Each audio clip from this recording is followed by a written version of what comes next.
إن الحمد لله نحمده ونستعينه ونستغفره ونعوذ بالله من شرور أنفسنا ومن سيئات أعمالنا من يهده الله فلا مضل له ومن يضلل فلا هادي له أشهد أن لا إله إلا الله وأشهد أن محمدًا عبده ورسوله أما بعد فإن خير الحديث كتاب الله وخير الهدي هدي محمد وشر الأمور محدثاتها وكل محدثة بدعة وكل بدعة ضلالة وكل ضلالة في النار يا أيها الذين آمنوا اتقوا الله حق تقاته ولا تموتن إلا وأنتم مسلمون يا أيها الناس اتقوا ربكم الذي خلقكم من نفس واحدة وخلق منها زوجها وبث منهما رجالا كثيرا ونساء واتقوا الله الذي تساءلون به والأرحام إن الله كان عليكم رقيبا يا أيها الذين آمنوا اتقوا الله وقولوا قولا سديدا يصلح لكم أعمالكم ويغفر لكم ذنوبكم ومن يطع الله ورسوله فقد فاز فوزا عظيما أعوذ بالله السميع العليم من الشيطان الرجيم بسم الله الرحمن الرحيم وأن هذا صراطي مستقيما فاتبعوه ولا تتبعوا السبل فتفرق بكم عن سبيله وقال النبي صلى الله عليه وآله وسلم أنا سيد ولد آدم يوم القيامة ولا فخر أو كما قال النبي صلى الله عليه وآله وسلم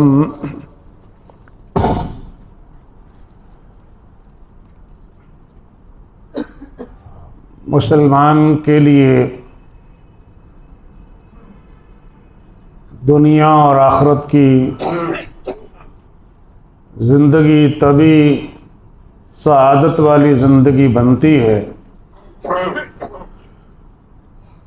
جب وہ اپنے پیغمبر علیہ السلام سے تعلق مضبوط رکھے۔ یہ تعلق جتنا زیادہ اسٹرانگ ہوگا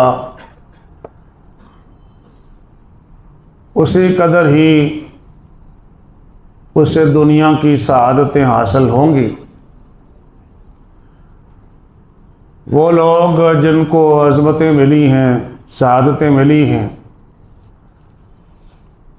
سعادت دارین حاصل ہوئی جن لوگوں کو،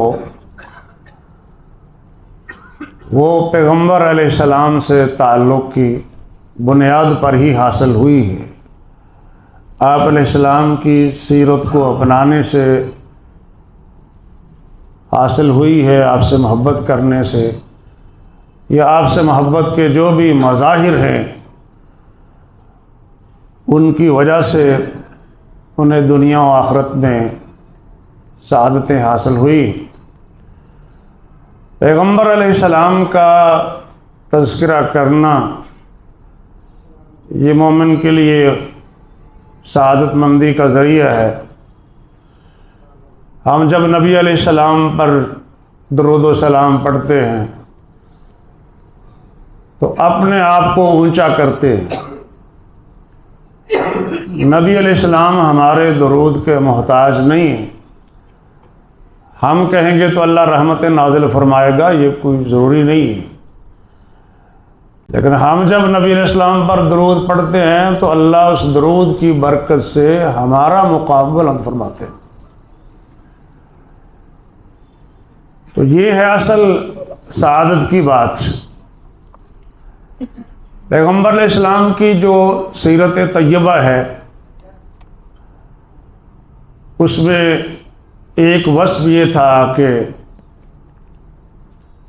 آپ اللہ سبحانہ و تعالیٰ کی بارگاہ میں گڑ گڑاتے تھے، روتے تھے۔ قرآن مجید نے عمومی ذکر بھی کیا ہے ایمان والوں کا کہ اللہ کا ذکر جب ان کے سامنے کیا جاتا ہے تو ان کے دل دہل جاتے ہیں، اللہ کی آیتیں پڑھی جاتی ہیں، ان کا ایمان زیادہ ہو جاتا ہے۔ من خشیت اللہ قد بقا، ایک عربی نے کہا تھا کہ وہ ہستی جو اللہ کے ڈر سے رویا کرتی تھی مراد محمد الرسول اللہ صلی اللہ علیہ وسلم، اور آپ کے نقش قدم پر چلتے ہوئے حضرت ابوبکر اور دیگر صحابہ رضوان اللہ علیہم اجمعین بھی یہی احساسات رکھتے تھے۔ پیغمبر علیہ السلام کا جو اسوہ تھا اس میں ایک مثال تفسیر کی روایات میں بخاری مسلم وغیرہ میں موجود ہے۔ نبی کریم صلی اللہ علیہ وسلم نے حضرت عبداللہ بن مسعود سے فرمایا کہ مجھے قرآن سناؤ۔ حضرت عبداللہ بن مسعود قراء صحابہ میں سے تھے، یعنی جو ٹاپ کے چند صحابہ تھے، قرآن کے قاری جنہیں کہا جاتا تھا، قرآن کے عالم کہا جاتا تھا، ان میں سے تھے۔ اور واضح رہے کہ نبی علیہ السلام کے زمانے میں قرآن کا قاری صرف اسے کہا جاتا تھا جو قرآن کا عالم ہوتا تھا، اور اس بات کا تصور ہی نہیں ہونا چاہیے کہ کوئی شخص قرآن کا عالم تو نہ ہو لیکن وہ قاری ہو، یعنی وہ عالم ہو قرآن کے بغیر۔ تو قرآن کے نالج کے بغیر تو عالم ہونے کا کوئی تصور نہیں ہونا چاہیے۔ اس لیے وہ 70 صحابہ جن کو بیر معونہ پر شہید کیا گیا تھا ان کے بارے میں صحیح بخاری میں آتا ہے یقال لهم قراء، وہ دین سکھانے گئے تھے اور ان کو قاری کہا جاتا تھا۔ قراء قاری کی جمع ہے، آپ سمجھتے ہیں۔ تو قراء صحابہ میں سے ہیں ابن مسعود رضی اللہ تعالی عنہ، لیکن امتی اور نبی کا جو فرق ہوتا ہے اسے ذرا نوٹ فرمائیے گا۔ عبداللہ بن مسعود سے آپ نے فرمایا کہ مجھے قرآن سناؤ۔ عرض کرتے ہیں یا رسول اللہ میں آپ کو سناؤں؟ آپ پر تو اتارا گیا ہے یہ قرآن، جو مطلب یہ تھا کہ یہ قرآن جو میں نے آپ کو سنانا ہے یہ تو آپ پر ہی اترا ہے، آپ پر نازل کیا گیا، میں سناؤں آپ کو؟ تو فرمایا کہ مجھے دوسروں سے سننا اچھا لگتا ہے، دوسروں سے قرآن سننا اچھا لگتا ہے۔ ہمیں کیوں نہیں لگتا؟ کوئی پڑھ رہا ہو تو کیوں اچھا نہیں لگتا؟ کیوں کسی قرآن پڑھنے والے سے نہیں کہتے ہیں کہ پڑھیں میں سنوں؟ سنت مصطفیٰ تو ہے نا علیہ الصلوۃ والسلام۔ بیان فرماتے ہیں کہ میں نے سورۃ النساء پڑھنا شروع کی اور اس مقام پر پہنچا فَكَيْفَ إِذَا جِئْنَا مِنْ كُلِّ أُمَّةٍ بِشَهِيدٍ وَجِئْنَا بِكَ عَلَى هَؤُلَاءِ شَهِيدًا وَجِئْنَا بِكَ عَلَى هَؤُلَاءِ شَهِيدًا۔ وہ کیسا منظر ہوگا جب ہم ہر امت سے ایک گواہ کھڑا کریں گے اور ان سب کے اوپر آپ کو گواہ لائیں گے۔ تو نبی علیہ السلام نے فرمایا حسبک الآن، اب رک جاؤ، بس کرو۔ کیا کہا کہ اب قرآن پڑھنا موقوف کر دو، رک جاؤ، ٹھہر جاؤ، کافی ہو گیا، حسبک، تلاوت کافی ہو گئی۔ فرماتے ہیں کہ میں نے نظریں اٹھا کر دیکھا تو نبی علیہ السلام کی نگاہوں سے زاروں قطار آنسو گر رہے تھے۔ سوال یہ ہے کہ پہلے کیوں نہیں دیکھا؟ سوچنے والا سوال ہے نا، کہ پڑھ رہے ہیں تو جس طریقے سے ہمارے قرائے کرام پڑھتے ہیں، قرآن پڑھنے والے پڑھتے ہیں، قرآن بھی پڑھ رہے ہوتے ہیں، آواز بھی بڑی اچھی ہوتی ہے، تلفظ بھی کمال کا ہوتا ہے، لہجہ کمال کا، آواز کمال کی، اور ساتھ شغل بھی لگ رہا ہے داد وصول کرنے کے لیے۔ تو کہتے ہیں کہ میں نے نگاہ اٹھا کے دیکھا تو آپ کی نگاہوں سے، نظروں سے، آنکھوں سے بہت زیادہ آنسو گر رہے تھے۔ لفظی معنی ہے آپ کی آنکھیں بہہ رہی تھیں، یہ مبالغے کے ساتھ، یعنی کثرت آنسوؤں کی تھی۔ تو میں جو بات اشارہ کرنا چاہتا ہوں وہ یہ ہے کہ وہ ادب اور احترام کے ساتھ نگاہوں کو ادب کے ساتھ جھکائے پڑھتے جا رہے تھے۔ وہ تو جب آپ نے آواز دی تو پھر نگاہ اوپر اٹھائی، یہ مقام ادب ہے۔ غالباً اسی وجہ سے علماء یہ کہتے ہیں کہ کسی بھی صحابی نے نبی علیہ السلام کے چہرے کی خوبصورتی کی جو پوری کیفیت ہے وہ بیان نہیں کی۔ کسی نے چاند سا کہہ دیا، کسی نے چاند کہہ دیا، کسی نے کچھ کہہ دیا، اپنے اپنے انداز میں، محبت کے انداز میں، لیکن جو مکمل کیفیت ہوتی ہے حسن کی، چہرے کے حسن کی، حسن محمدی کی، وہ کسی نے بیان نہیں کی۔ تو اس کی وجہ علماء یہ بیان کرتے ہیں کہ کسی کے اندر یہ ہمت ہی نہیں ہوئی کہ اتنی باریکی کے ساتھ نظر ٹکا کر آپ کے چہرے کو دیکھ پائے۔ احترام کا تقاضا تھا، اس لیے ڈیٹیل سے کوئی چیز مروی نہیں ہے۔ اب یہاں ادب کے ساتھ پڑھتے جا رہے ہیں۔ خیر یہ اس طرح کی اگر میں گفتگو ساتھ کروں گا تو وقت زیادہ لگے گا۔ عرض جو میں کرنا چاہتا ہوں وہ یہ ہے کہ نبی علیہ الصلوۃ والسلام رب کے ڈر سے، احساس ذمہ داری کی وجہ سے کہ میں نے گواہی دینی ہے، اس تصور کے ساتھ، اس سوچ اور فکر کے ساتھ، ذمہ داری کے بوجھ کی وجہ سے آپ کی مبارک آنکھوں سے آنسو جاری ہو رہے ہیں، اور اس کے بعد ہمت نہیں پڑی کہ مزید قرآن جو ہے وہ سنا جائے۔ من خشیت اللہ قد بقا متعبدا ساجدا متعبدا، سجدہ کرنے والے، اللہ کی بندگی کرنے والے، اور اسی کا حکم تھا وَاعْبُدْ رَبَّكَ حَتَّى يَأْتِيَكَ الْيَقِينُ، آپ اپنے رب کی، اے نبی آپ اپنے رب کی عبادت تب تک کیجئے گا جب تک آپ کی سانسیں چل رہی ہیں۔ لفظی ترجمہ ہے یہاں تک کہ آپ کی موت واقع ہو جائے۔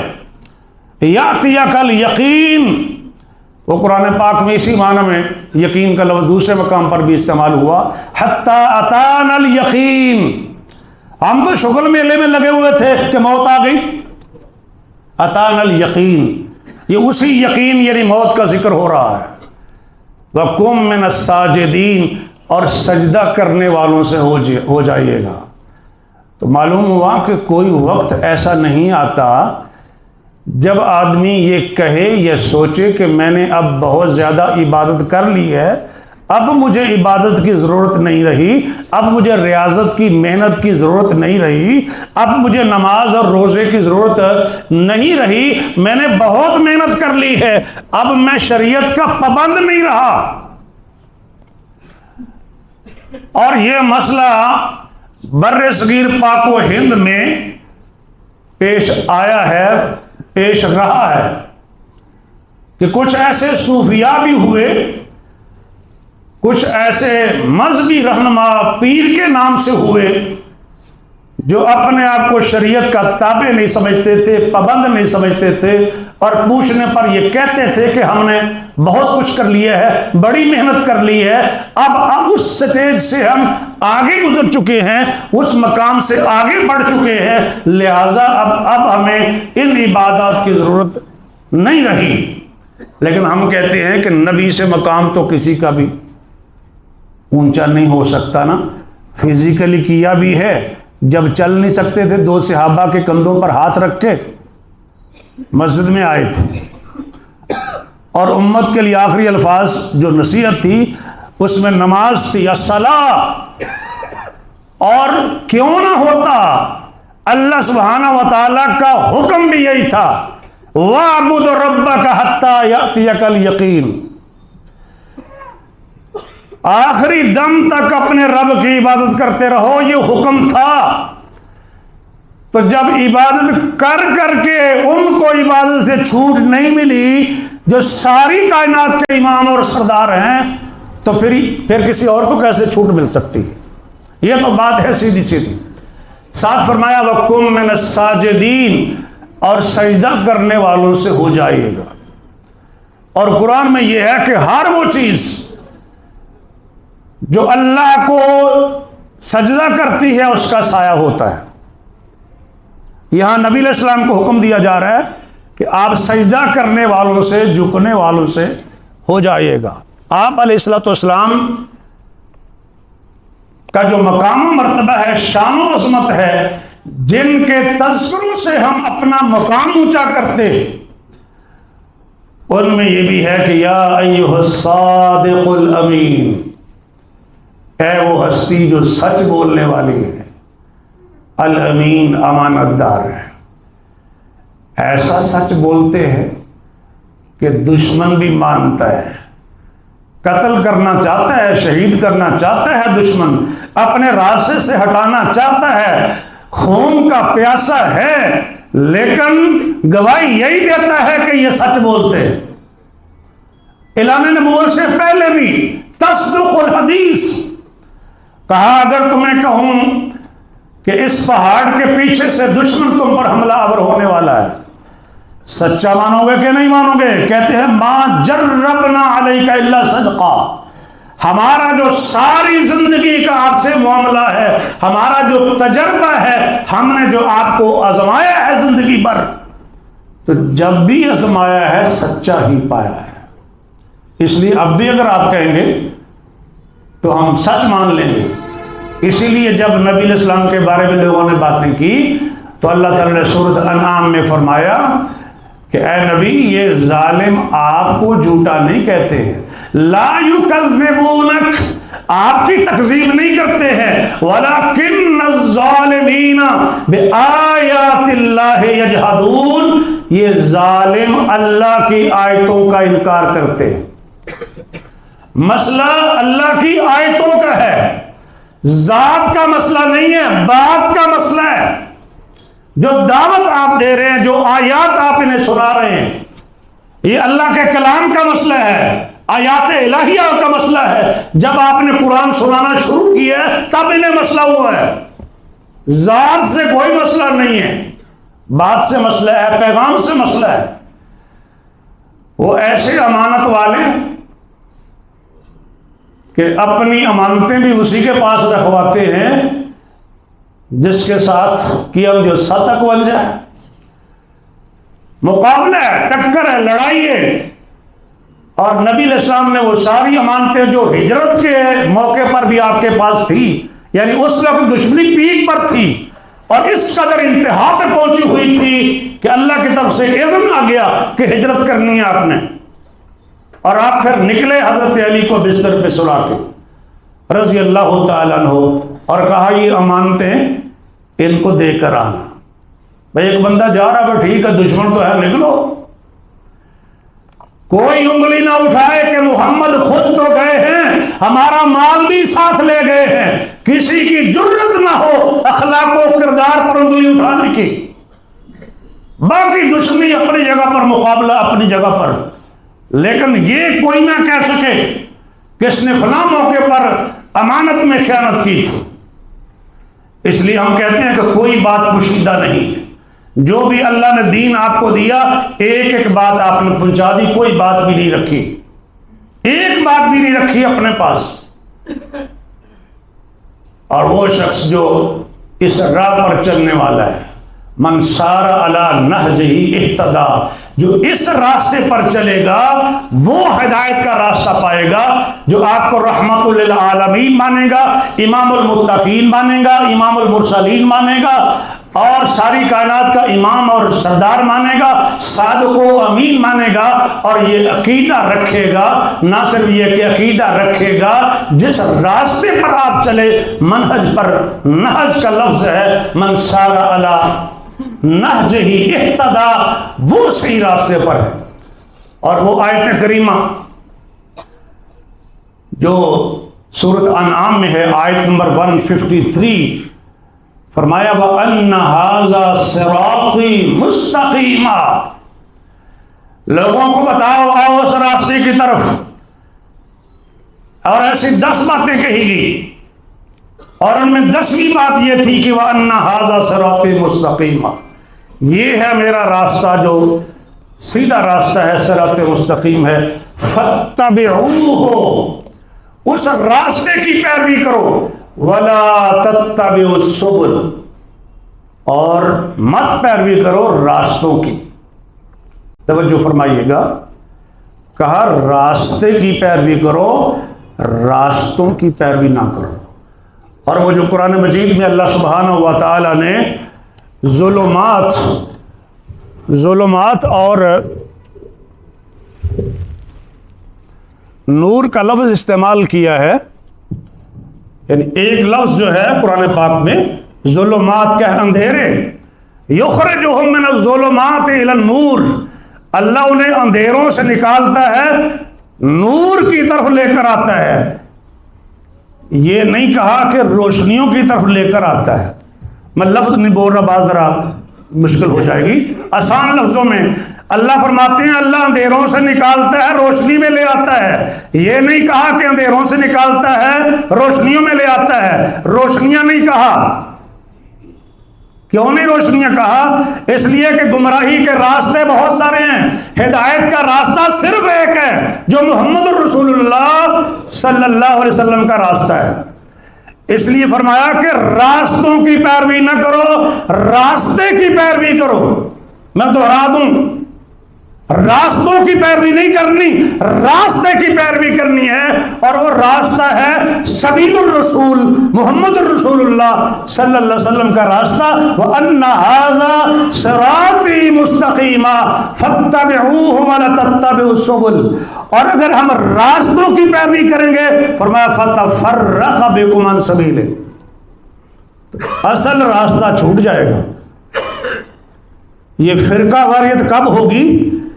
جب آپ اصل روڈ سے، اصل راستے سے دائیں بائیں جائیں گے، اور ہر راستے پر شیطان بیٹھا ہوا ہے، جس کی وضاحت خود نبی علیہ السلام نے فرمائی تھی. تو فرمایا اس راستے پر چلو گے تو پھر سیدھے راستے پر ہوں گے. اور یہی وہ زندگی ہے جس کے بارے میں عرض کر رہا ہوں کہ یہ حیات السعداء ہے. عاش حیات السعداء، اس نے خوش نصیبی والی، خوش نصیبوں والی زندگی بسر کی ہے جو اس راستے پر چلے گا. نبی علیہ السلام نے اس کی وضاحت ایک اور حدیث مبارک میں یوں فرمائی، فرمایا میری مثال اور جو پیغام میں لے کر آیا ہوں یا جو حق لے کر آیا ہوں، اس کی مثال ایسے ہے جیسے ایک شخص کسی قوم کے پاس جاتا ہے اور ان سے کہتا ہے کہ دشمن تم پر حملہ آور ہونے والا ہے، فَنَجَا، اپنے آپ کو بچا لو، تمہارے اوپر اٹیک ہونے والا ہے. اب ہوتا کیا ہے؟ آپ نے فرمایا کہ وہ جا کے کہتا ہے انی انا النذیر العریان، نذیر العریان ہوں. کیا مطلب؟ عریانی کا لفظ سنا ہوا ہوگا آپ نے، عریانی، عریانی بے حیائی، عریانی بہت ہو گئی ہے. عریانی، عریانی کیا ہے؟ ننگا پن، مختصر لباس پہننا، تنگ لباس پہننا، جسم کی کیفیتوں کو ظاہر کرنا، یہ اریانی، ننگا ہونا۔ اب وہاں لفظ کیا ہے؟ نذیر الاریان، صحیح بخاری میں، کہ وہ قوم سے کہتا ہے انی انا النذیر الاریان، لفظی ترجمہ میں تمہیں ننگا ڈرانے والا ہوں۔ اور جس کی بیس میں یہ ہے کہ ایک بندہ کسی قوم کے پاس گیا، انہوں نے اس کے اوپر تشدد کیا، اس کے کپڑے پھاڑ دیا اور اتار لیے، اور وہ اسی حالت میں اپنی قوم کے پاس آ کے خبر دیتا ہے۔ توجہ کیجیے گا کیا حالت ہوگی۔ یہ جو آج کل طریقہ ہے نا کہ لوگوں کو اپنی طرف توجہ مبذول کروانے کے لیے کوئی تکنیکیں استعمال کرتے ہیں نا، ویڈیوز، اشتہارات ایسے عجیب قسم کے دیتے ہیں کہ ہر بندہ سوچنے پر مجبور ہو جائے کہ یہ موٹر سائیکل کے اوپر لڑکی الٹی کیوں ہے، جس کو چوک یتیم خانہ میں لٹکایا گیا ہے، تو ہر بندہ دیکھے۔ میں صرف اشارہ کر رہا ہوں، تفصیل میں نہیں جا رہا، مثال دے رہا ہوں۔ یعنی ایسی تکنیک استعمال کرنا جس سے ہر شخص دیکھنے پر مجبور ہو یا اچانک اس کی نظر پڑے گی، یہ کیا ہے؟ اور جو بندہ اپنے قبیلے کے اندر واپس آئے اور اس کو مارا پیٹا گیا ہو، تشدد کا نشانہ بنایا گیا ہو، اس کے کپڑے پھاڑ دیے گئے ہوں، لباس اتار لیا گیا ہو، اور اسی حالت میں آ کے قوم کو بتائے کہ میرے ساتھ بڑا ظلم ہوا ہے، سوچیں گے لوگ کہ نہیں؟ یہ ہولناک منظر ہے نا ایک۔ تو فرمایا وہ بندہ جس کی مثال آپ دے رہے ہیں اپنی قوم سے کہتا ہے، اس حالت میں کہتا ہے کہ دشمن تم پر حملہ کرنے والا ہے۔ فرمایا میری مثال وہ ہے، مطلب یہ کہ جس کے ڈرانے میں، خبر دینے میں، اطلاع کرنے میں، وارننگ دینے میں کوئی بھی شبہ نہ ہو، اور انہیں کہے بھائی نکل جاؤ، راتوں رات نکل جاؤ، دشمن نے حملہ کر دینا ہے۔ کچھ لوگوں نے اس کی بات مان لی اور وہ راتوں رات نکل کھڑے ہوئے اور اپنے فانطلقوا الی محلہم، وہ جائے پناہ پر پہنچ گئے۔ دوسرے بیٹھے رہے، خیر ہے، دیکھتے ہیں، کرتے ہیں۔ دشمن نے ان پر حملہ کر دیا اور ان کی اینٹ سے اینٹ بجا دی، لفظی معنی ہے ان کی جڑ اکھاڑ کے رکھ دی، جڑ کاٹ کے رکھ دی۔ فرمایا یہی میری مثال ہے کہ جو میری اطاعت کرے گا وہ جائے پناہ پر پہنچے گا، اور جو ٹال مٹول سے کام لے گا، سستی سے کام لے گا، توجہ نہیں کرے گا، سر نہیں اٹھائے گا، دھیان نہیں کرے گا، نافرمانی کرے گا، اس کا حال یہی ہے۔ یہ مثال دے کے نبی علیہ السلام نے سمجھایا۔ اللہ صلی فی السماء علیکہ خیر الورا، اے ساری کائنات کے سردار، آسمانوں سے اللہ آپ پر اپنی رحمت نازل فرمائیں۔ اور خیر الورا، خیر الورا کا کیا مطلب ہے؟ جو تمام مخلوقات سے افضل ہے انہیں خیر الورا کہتے ہیں۔ نبی علیہ السلام سب سے افضل ہے، خیر الورا۔ اور اس کی ایک مثال جو حدیث پاک میں بھی بیان کی گئی، آپ فرماتے ہیں کہ میرے پاس 2 فرشتے آئے، بعض حدیث میں 2 پرندے آئے، وہ اصل میں فرشتے تھے یا پرندوں کی شکل میں تھے، اور نبی علیہ السلام کی عمر مبارک تھی 5 سال، اور اس میں یہ ہے کہ آپ فرماتے ہیں میں بطحا میں تھا، بے باز بطحا، مکہ کی ایک وادی میں تھا، اور وہاں پر میرے پاس 2 فرشتے آئے۔ سوال یہ تھا کہ یا رسول اللہ آپ کو پہلے کیسے پتا چلا تھا کہ آپ اللہ کے نبی ہیں، یا آپ کا یہ مقام ہونا ہے اور اتنا بلند مقام اللہ نے آپ کو دینا ہے، آپ کو کیسے پتا چلا تھا؟ تو آپ اس کا جواب عنایت فرما رہے ہیں۔ فرمایا وہ 2 فرشتے میرے پاس آئے، کہتے ہیں ہوا یہ وہی ہستی ہیں؟ انہوں نے کہا ہاں یہ وہی ہے، یعنی جن کی طرف ہمیں بھیجا گیا ہے۔ کہتے ہیں ان کا وزن کرو، ایک پلڑے میں مجھے ڈال دیا گیا، ایک پلڑے کو ایک آدمی کو ڈال دیا گیا۔ تو فرمایا کہ میرا وزن زیادہ تھا، حالانکہ بچے کا وزن کم ہوتا ہے، بڑے آدمی کا وزن زیادہ ہوتا ہے، یہاں پیغام دیا جا رہا ہے۔ پھر انہوں نے کہا کہ ذن ہو ب10 10 کے ساتھ ان کا وزن کیجئے، میرا وزن زیادہ تھا۔ پھر انہوں نے کہا کہ 100 کے ساتھ وزن کیجئے، میرا وزن زیادہ تھا۔ پھر انہوں نے کہا کہ 1000 کے ساتھ وزن کیجئے، تو فرشتے میرا وزن تب بھی زیادہ تھا، اور مجھے ڈر لگ گیا کہ کہیں پلہ جو اوپر اٹھ گیا ہے دوسری سائیڈ والا، اس میں سے کچھ بندے میرے اوپر ہی نہ گر پڑیں۔ یتناثرون، ایسے لگ رہا تھا کہ میرے اوپر گر رہے ہیں وہ۔ فرشتہ کہتا ہے اگر ساری امت ایک پلڑے میں ہو اور ایک پلڑے میں وہ یہ ہو، یعنی محمد ابن عبداللہ ہو، تو تب بھی ان کا وزن زیادہ ہوگا۔ آپ سمجھتے ہیں یہ فزیکلی وزن مراد نہیں ہے، یہ مقام و مرتبہ ہے، یہ شان و عظمت ہے، یہ اس کا ذکر ہو رہا ہے۔ اس لیے ہم پھر یہ کیوں نہ کہیں کہ وہ ساری کائنات کے امام اور سردار ہیں، سید الاولین والآخرین ہیں اور امام المتقین ہیں، اور وہ الفاظ بہت سارے حدیث میں بھی بیان ہوئے۔ خوشبو ہے دو عالم میں تیری اے گل چیدہ، کس منہ سے بیاں ہوں تیرے اوصاف حمیدہ۔ تو جیسا کوئی آیا ہے نہ آئے گا جہاں میں، دیتا ہے گواہی یہی عالم کا جریدہ۔ اے ہادی برحق تیری ہر بات ہے سچی، دیدہ سے بھی بڑھ کر ہے تیرے لب سے شنیدہ۔ یہ جو پہلے خطبے کے اندر میں نے اشارہ کیا تھا، دیدہ سے بھی بڑھ کر ہے تیرے لب سے شنیدہ۔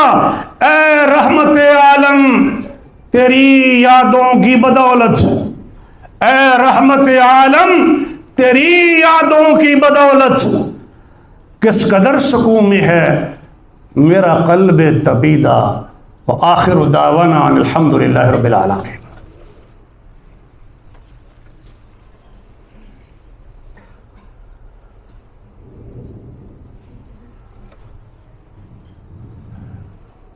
ان الحمد للہ نحمده ونستعینه ونستغفره ونعوذ باللہ من شرور انفسنا ومن سیئات اعمالنا، من يهده الله فلا مضل له ومن يضلل فلا هادي له، اشهد ان لا الہ الا اللہ واشهد ان محمدا عبده ورسوله۔ آج کے خطبے میں ہم نے اللہ کی توفیق کے ساتھ یہ ذکر کیا ہے کہ بذکر کا قد نل المنی، کہ نبی علیہ السلام کے تذکروں سے ہی ہمیں شان اور عزت ملتی ہے۔ اللہ ہمیں توفیق عطا فرمائے کہ ہم اپنی شان اور عزت کو مزید بڑھا سکیں، نبی علیہ السلام کے تذکروں سے، ان کی یادوں سے، ان پر درود پڑھنے سے، ان کی زندگی کے مطابق اپنی زندگی کو بنانے سے۔ اللہ تعالیٰ ہمیں توفیق عطا فرمائے کہ ہم اپنی زندگی کو سعادت والی بنا سکیں۔ ربنا آتنا فی الدنیا حسنہ وفی الآخرۃ حسنہ وقنا عذاب النار۔